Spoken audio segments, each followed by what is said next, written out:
Good morning and welcome back to Lost Creek Canyon Ranch. I'm Bishop, the videographer and content creator for Lost Creek Canyon Ranch, and today we're stepping out with Linda, the owner of Lost Creek Canyon Ranch, and we're going to talk about some of the hidden features and secrets that keep this place up and running. You're going with? Let's get started.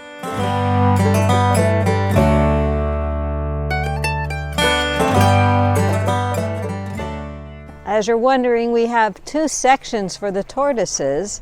They're desert tortoises. And we get asked a lot as to why we keep the big tortoise, Timothy, separate from the other three. And I think the reasoning for that is because, first of all, Timothy's much bigger than the other tortoises, as you can tell through the video. And we've had Timothy here for over a year. He's a rescue.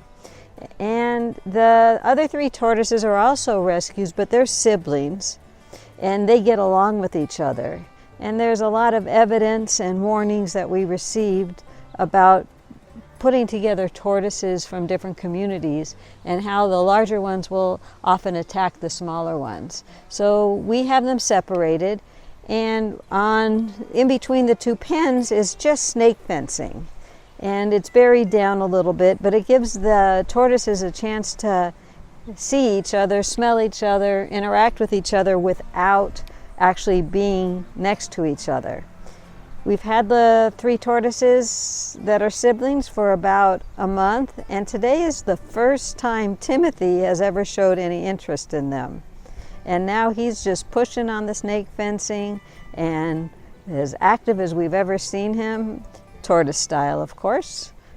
And he seems to be having a good time. But we're not going to put them together quite yet because we don't know if he's doing that to mate, if he's doing that because he's interested, or if he's doing that because he'd really like to beat this one little tortoise up. So you want to know why we have these teeny little tortoises who aren't more than about 6 inches tall at best, enclosed, but up high at about 3 feet, we have 2 lines of electric fencing, which are these white ribbons. And yes, they do give a big punch. And no, we do never expect that the tortoises are going to come over and try to get out. It's mostly for predators. This is a high predator area, and we just do not want a bear or a mountain lion or a dog or a coyote, for that instance, to come over and try to get them, because they are pretty tasty if you're a predator animal. We have on camera somewhere with our trail cameras a raccoon trying to get in and getting shocked by the fence, and you can hear it scream and run off. It never bothered to try to get in again. You'll also see the same electric fencing over by our horses. And people say, oh, that's mean, you're going to electrocute the horses or shock the horses. And my answer is no. During the day, if most of the time we do remember, we have the electric part off. And the horses have never ever tried to break through the electric fence with it off. They see the white ribbon running through it and they just seem to respect it. When we put them away at night, we always make sure our electric fencing is on, because what we don't want is a cougar coming through and breaking in and then trying to get into their stable at night.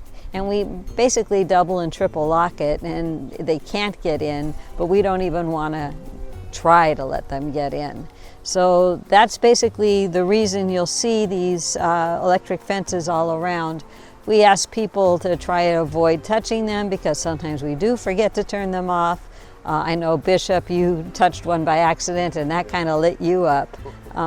We do have signs all around, most of the time, mostly in bright yellow, saying, you know, don't touch electric fence. But during the day, we really do try to keep them off.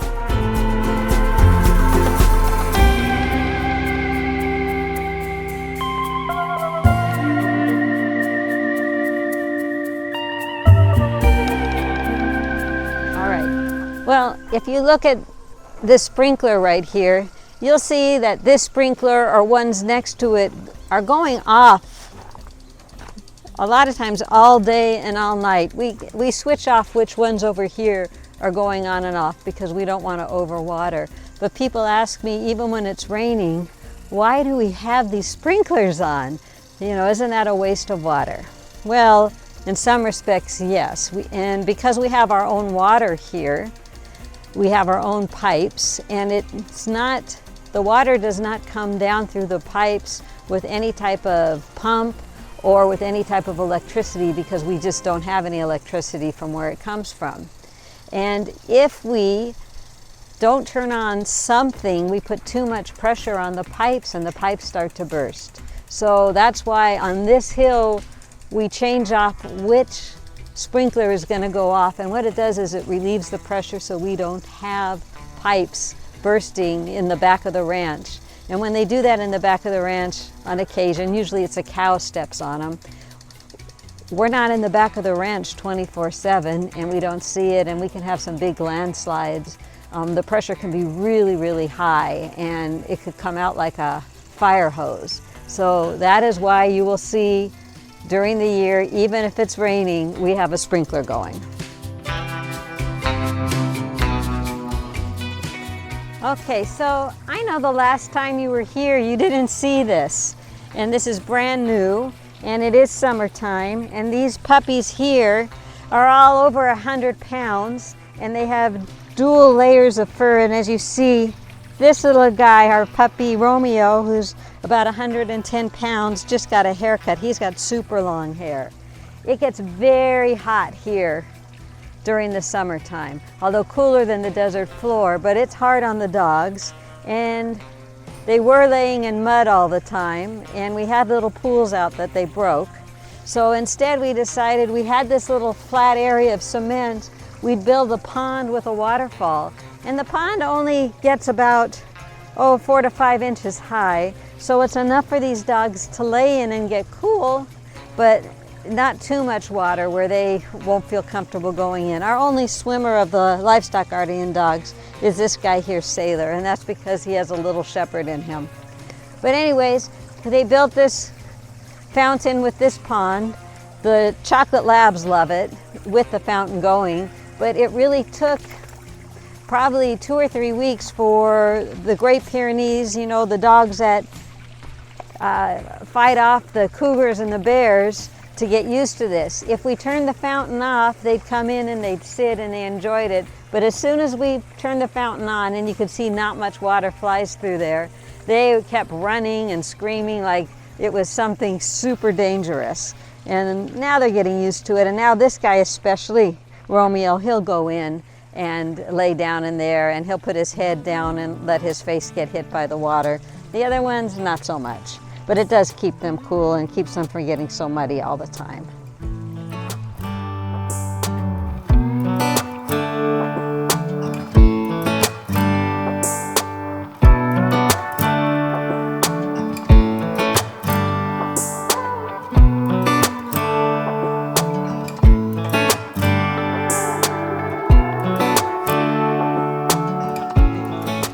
So yes, we get asked a lot on our irrigation boxes, why do we have big heavy rocks on top? Well, see this dog here? He and his 3 counterparts at nighttime, if they get bored, when there's no one to bark at or chase, they decide that it's a challenge to go in and try to open up the irrigation boxes and then chew on all the electrical wires. And we've gone through quite a bit of money fixing our irrigation systems because of him and his friends. So we drilled in screws and tried to keep it screwed, the top screwed on, and we put the heavy rocks on top. And have no fear, these dogs have figured out a way to knock off all of the rocks, as well as, if you see the screws that are right here, crack this open and pull. You can see all the chew marks, pull it up and still get in. So this probably gives us an extra 15 minutes if we see them out here doing it, to come out and scoop them off. But I wouldn't say it's a fix. We're still trying to figure out a fix. This is just slow them down a bit.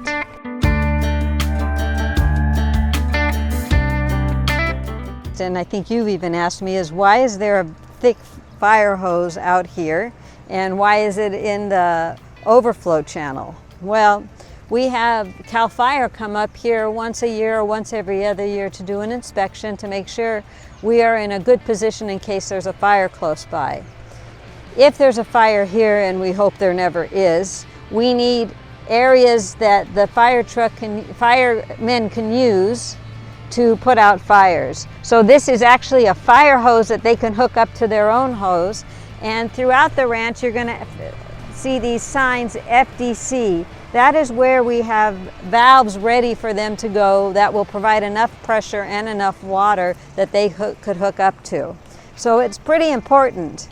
And we keep trying to tell our dogs like Sailor over here that it's important because quite often in the morning, the fire hose is all the way out here and they've been trying to chew on it or pull it like tug of war. So every day in the morning we put it back where it belongs. We have a long talk with them, but they don't seem to listen. And we have to get extra fire hoses quite a bit and replace them. Thank you, Sailor.